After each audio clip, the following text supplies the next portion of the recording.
రేపు వైకాపా పార్టీ వాళ్ళు ఏదో కార్యక్రమం పెట్టుకున్నారు. ఆ కార్యక్రమం పేరేంటి? వెన్నుపోటు దినం అంట.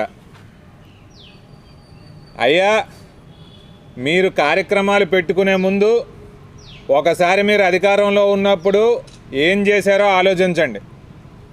కరెక్ట్గా సంవత్సరం క్రితం ప్రజలు తెలుగుదేశం పార్టీని అధికారంలోకి తీసుకొచ్చారు. మిమ్మల్ని ఇంటికి తరిమేశారు. ఎందుకు తరిమేశారు? మీరు ప్రజలకి వెన్నుపోటు పొడిచారు కాబట్టి ప్రజలు మిమ్మల్ని ఇంటికి తరిమేశారు. జగన్మోహన్ రెడ్డి గారికి 151 సీట్లు ఇస్తే ఆయన అధికారంలోకి వచ్చిన తర్వాత ప్రతి వర్గాన్ని ఇబ్బంది పెట్టారు. సామాజిక వర్గంగా తీసుకోండి, వ్యాపార పరంగా తీసుకోండి, ఉద్యోగుల పరంగా తీసుకోండి, విద్యార్థుల పరంగా తీసుకోండి.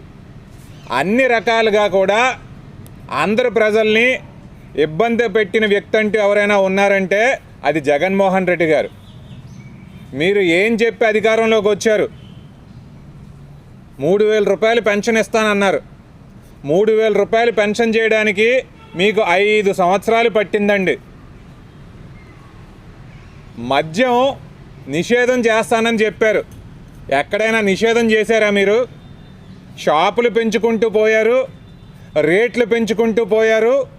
దానికి పైగా కల్తీ మద్యం ఇచ్చి అందరి యొక్క ఆరోగ్యాలను కూడా మీరు చెడగొట్టేశారు. ఇటువంటి పట్టణ పరిసర ప్రాంతాల్లో అన్నా క్యాంటీన్ అనేది ఉంది అంటే హాస్పిటల్కి వచ్చిన వారో, లేదంటే ఎవరైనా విద్యార్థులో, లేదంటే ఎవరైనా కూలి పని చేసుకునేవారో హోటల్కి వెళ్ళిపోయి పాపం ఒక 80 రూపాయలు 100 రూపాయలు పెట్టుకోవాల్సిన అవసరం లేకుండా 5 రూపాయలకే భోజనం పెట్టగలిగే అన్నా క్యాంటీన్ని కూడా మీరు రద్దు చేయడం అనేది జరిగింది. అన్నిటికన్నా ఈ రాష్ట్ర ప్రజలకి మీరు చేసిన మోసం ఏంటంటే 5 సంవత్సరాల్లో రాష్ట్రానికి రాజధానిని లేకుండా చేశారు.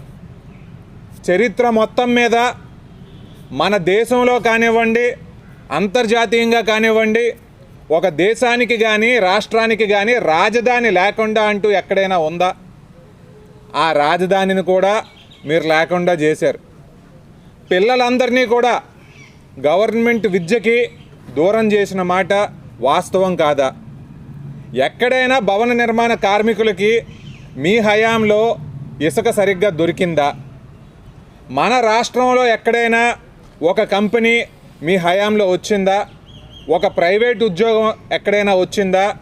మెగా డిఎస్సి తీస్తానని చెప్పి అందరికీ కూడా మీరు మోసం చేసిన మాట వాస్తవం కాదా అని చెప్పి ఈ సందర్భంగా ప్రశ్నిస్తున్నాను.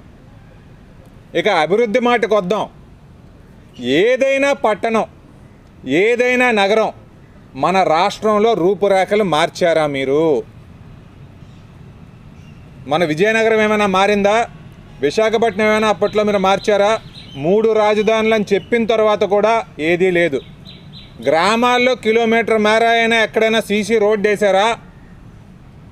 మన రోడ్లన్నీ, స్టేట్ హైవేస్ అన్నీ కూడా ఎక్కడ పడితే అక్కడ గుంతలుంటే మీరు కనీసం మరమ్మతులు కూడా చేసుకోలేకపోయారు.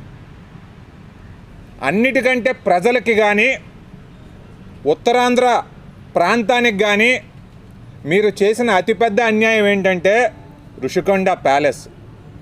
దేనికి కట్టారండి ఆ ప్యాలెస్? 700 కోట్లు దేనికి ఖర్చు చేశారు మీరు?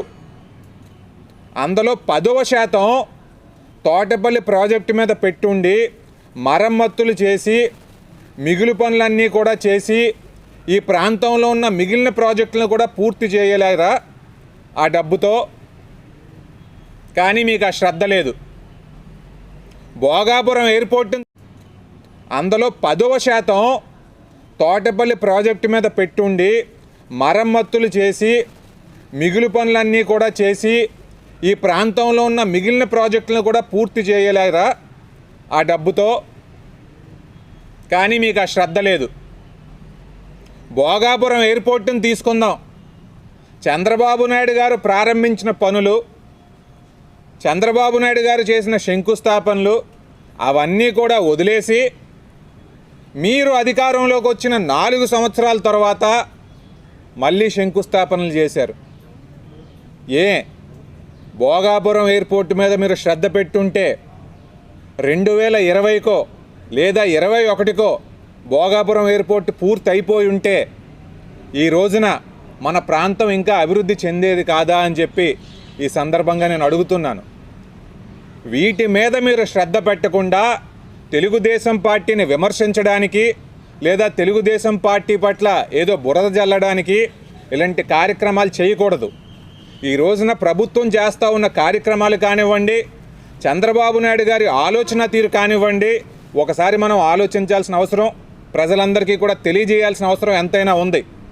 జగన్మోహన్ రెడ్డి గారు 1000 రూపాయలు పెంచడానికి 5 సంవత్సరాలు తీసుకుంటే 3000 రూపాయలు ఉన్న పెన్షన్ని 4000 ఇట్టే చిటికలో చేశారు చంద్రబాబు నాయుడు గారు. ఎందుకు చేశారంటే గ్రామాల్లో ఉన్న ముసలి వాళ్ళు ఎవరైతే ఉన్నారో, గ్రామాల్లో ఉన్న పేదవాళ్ళు ఎవరైతే ఉన్నారో, ఒక వయసు అయిపోయిన తర్వాత వాళ్ళకి సంపాదన ఉండదు, వాళ్ళని చూసుకునే వాళ్ళు ఎవరు ఉండరు, ఈ డబ్బు అక్కడ ఖర్చు చేయడమే కరెక్ట్ అని చెప్పి పెన్షన్ల రూపంలో వాళ్ళందరికీ కూడా ఇవ్వడం అనేది జరిగింది. వచ్చిన వెంటనే మెగా డిఎస్సి తీయడం అనేది జరిగింది. అన్నా క్యాంటీన్లు అన్ని నియోజకవర్గాల్లో కూడా ఓపెన్ చేయడం అనేది జరిగింది. అదే రకంగా దీపం 2 పథకం కింద 3 సిలిండర్ల కోసం డబ్బులు అందరికీ జమ చేయడం అనేది కూడా జరిగింది అని చెప్పి ఈ సందర్భంగా తెలియజేస్తున్నా. ఇక మహిళలకు ఉచితంగా మేము ఇస్తామన్న బస్సు కూడా రేపు రానున్న నెలల్లో ఇస్తాం.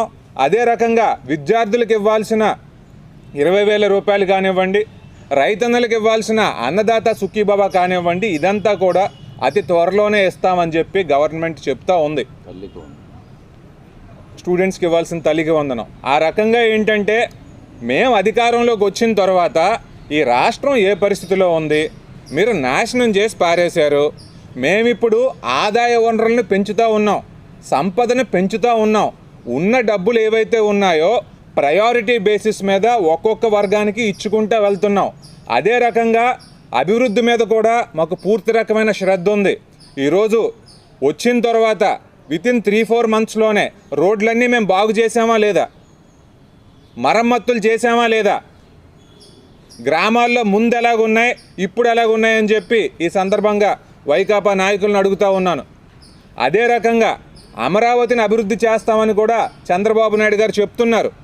ఎందుకంటే మనకొక మహారాజధాని వస్తే, మనకొక మంచి నగరం వస్తే దానిలో ఎన్నో ఉపాధి అవకాశాలు వస్తాయి, అక్కడ ఎన్నో కంపెనీలు కొత్తగా వస్తాయి. దాని ద్వారా వచ్చే డబ్బుని అన్ని ప్రాంతాలకి కూడా సమానంగా ఖర్చు చేసే అవకాశం వస్తుంది. కాబట్టి ఈ రకంగా అభివృద్ధితో, సంక్షేమంతో, మరీ ముఖ్యంగా శాంతి భద్రతలతో, మీ 5 సంవత్సరాల్లో పోయిన శాంతి భద్రతలు, మీ 5 సంవత్సరాల్లో జరిగిన అఘాయిత్యాలు, ఘోరాలు అవేమీ కూడా లేకుండా ప్రజలందరికీ కూడా సుపరిపాలనతో మేము ముందుకెళ్తున్నామని చెప్పి ఈ సందర్భంగా తెలియజేసుకుంటూ, ప్రభుత్వం మీద మట్టి వేయడానికి ఇలాంటి పనికిమాలిన కార్యక్రమాలు చేయొద్దని చెప్పి మీకు హెచ్చరిస్తూ సెలవు తీసుకుంటున్నాను.